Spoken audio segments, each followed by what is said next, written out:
Babae naghahanap ng may ulam na pwede mo ding gawing pulutan? Aba, saktong-sakto itong dinayo namin ni Bonita sa Imus, Cavite.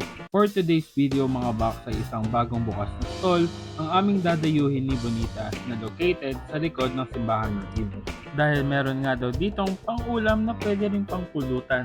At dito nga yan sa TJ's Crispy Sisig. O diba, pangalan pa lang, alam niyo na kung ano ang tinitinda nila. Isang kaibigan nga pala ang may-ari nito na matagal na ring nagluluto ng pulutan kapag kami ay nagiinuman. Kaya di niya sinayang ang kanyang talento at sa murang edad ay nag-business na siya. Siyempre di namin pinalagpas ni Bonita ang kanilang mga ino-offer. Inuna ko ang kanilang sisig na legit ang crispy.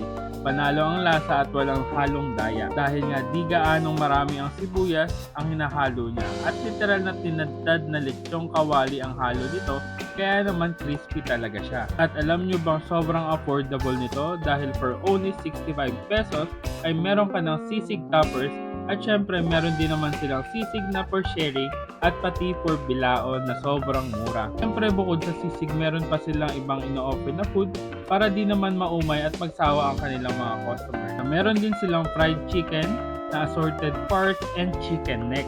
Isa din sa tinikman ni Bonita at talaga namang nagustuhan niya ang kanilang pastil toppers na sobrang sulit dahil for only 50 pesos ay mabubusog ka na. Siyempre sinulit nga namin ni Bonita ang pagdayo kaya pati lechong kawali ay tinikman namin.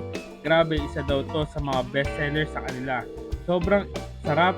Sausaw mo lang sa suka na kasama nito ay solve na solve ka na at sobrang crispy din ito. Kaya ano pa bang iniintay nyo? Tara, dayo tayo!